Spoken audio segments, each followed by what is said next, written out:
अस्सलामुअलैकुम दोस्तों, आज हम जिस टॉपिक के ऊपर बात करने वाले हैं उस टॉपिक का नाम है नेशनलिटी। नेशनलिटी को हम बयान करेंगे, इसकी ओरिजिन कहाँ से है और इसको हम किन किन तरीकों के जरिए से एक्वायर कर सकते हैं, यानी इस नेशनलिटी के एक्विजिशन के क्या तरीके हैं। लेकिन इससे पहले अगर आप हमारे चैनल पर नए हैं तो चैनल को सब्सक्राइब कर दे एंड स्टे ट्यून्ड। अब हम आते हैं अपने टॉपिक की तरफ। तो नेशनलिटी जो है ये दरअसल ग्रीक जबान का एक लफ्ज है जो कि नेटन कहलाता है। नेटन लफ्ज का मतलब होता है बॉर्न, यानी पैदा हो जाना। तो पुराने वक्तों में या प्री हिस्टोरिक टाइम में जब नेशनलिटी की बात की जाती थी कि एक बंदा एक स्टेट का नेशनल है, तो वो उस बंदे को कहा जाता था, ये पुराने दरअसल जो ग्रीक लोग थे वहां से यह लफ्ज आया हुआ है, तो उस बंदे को एक जगह का नेशनल कहा जाता था जो उधर ही पैदा हुआ होता था। चीज नेशनलिटी वो एक टाई है, एक बंधन है, एक नाता है, एक रिश्ता है एक स्टेट और इंडिविजुअल के बीच में। यानी एक इंडिविजुअल जो एक नेशनल होता है वो जिस स्टेट में रहता है उसका उसी स्टेट के साथ जो बंधन होता है, जो टाई होती है, जो रिलेशनशिप होता है, उसको हम कहते हैं नेशनलिटी। अब नेशनलिटी की अगर हम बात करें, ये पुराने वक्तों में मतलब प्री हिस्टोरिक टाइम में ग्रीक के वक्तों से लेकर ये नेशनलिटी चली आ रही है। लेकिन बहुत सारे लोग कंफ्यूज होते हैं कि नेशनलिटी एक इंसान को किन बुनियादों पर दी जा सकती है, वो कौन से प्रिंसिपल्स है जिसके जरिए से एक इंसान नेशनलिटी हासिल कर सकता है। नेशनलिटी को एक्वायर करने के या नेशनलिटी की एक्विजिशन के चंद प्रिंसिपल है।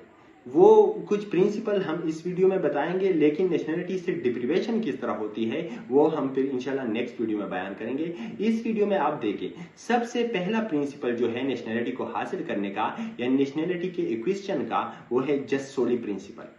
जस सोली प्रिंसिपल का मतलब होता है जस सोली, सोली का मतलब होता है साइल, यानी वो नेशनलिटी जो कि आपको मिल जाए उस साइल पर पैदा होने की वजह से। जब एक बच्चा एक मुल्क के मट्टी पर, एक धरती पर पैदा हो जाता है, तो वहां पर पैदा होने की वजह से जो उसको नेशनलिटी मिल जाती है उसको हम कहते हैं जस सोली। अब एक दूसरा तरीका भी है जिसको हम कहते हैं जस संज्ञानस। जस संज्ञानस का मतलब होता है, संज्ञानस मीन्स पेरेंटल, यानी पेरेंट्स के साथ जो रिलेटेड होता है। तो आपके पेरेंट्स जिस मट्टी पर पैदा हुए हैं, जिस स्टेट के अंदर पैदा हुए हैं, उन पेरेंट्स की वजह से आपको जो नेशनलिटी मिल जाती है उसको हम कहते हैं जस संज्ञानस। तीसरे नंबर पर हमारे पास आता है बाई नेचुरलाइजेशन। नेचुरलाइजेशन के जरिए से नेशनलिटी का हुसूल यह है, ये बहुत ही जरूरी है उन लोगों के लिए जो कि बाहर के ममालिक में नेशनलिटी हासिल करना चाहते हैं। नेचुरलाइजेशन का मतलब होता है कि जब अगर आप किसी दूसरे कंट्री में चले जाए, फॉर एग्जांपल अगर आप यूके में चले जाए, तो यूके में आपको नेशनलिटी किन बुनियादों पर दी जा सकती है। या तो ये कि जो लड़की या जो लड़का वहां पर चला जाए वो वहीं पर शादी कर ले, तो मैरिज की वजह से वहां के साथ किसी बंदे के साथ शादी करने की वजह से जो नेशनलिटी उसको मिल जाती है वो भी बाई नेचुरलाइजेशन कहलाती है। या अगर आप दूसरे मुल्क के अंदर कहीं पे कोई जॉब कर रहे हो और वो जॉब सरकारी जॉब हो, यानी गवर्नमेंट सर्विस हो, तो फिर इसके बाद भी आपको बाय नेचुरलाइजेशन नेशनलिटी मिल सकती है। हमारे पास है बाय रिजम्पशन। बाय रिजम्पशन का मतलब यह होता है कि अगर कोई स्टेट एक इंडिविजुअल का, एक नेशनल की जो नेशनलिटी होती है उसको खत्म कर दे, उसको नेशनलिटी से डिप्रीव कर दे, लेकिन उसको दोबारा बहाल कर दे, दोबारा रिज्यूम कर दे, तो इसको हम कहते हैं बाय रिजम्पशन। और पांचवें और आखिरी नंबर पर हमारे पास जो एक्विजिशन का एक तरीकाकार है उसको कहते हैं बाइसेशन।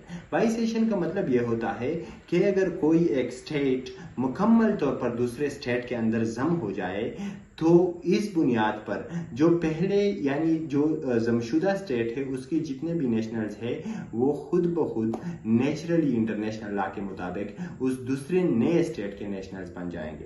That's nationality. हमारे साथ ट्यून रहे, नेक्स्ट वीडियो में इंशाल्लाह हम बयान करेंगे कि नेशनलिटी से एक बंदा डिप्रीव कैसे होता है, यानी लॉस ऑफ नेशनलिटी किस तरीके से हो सकती है।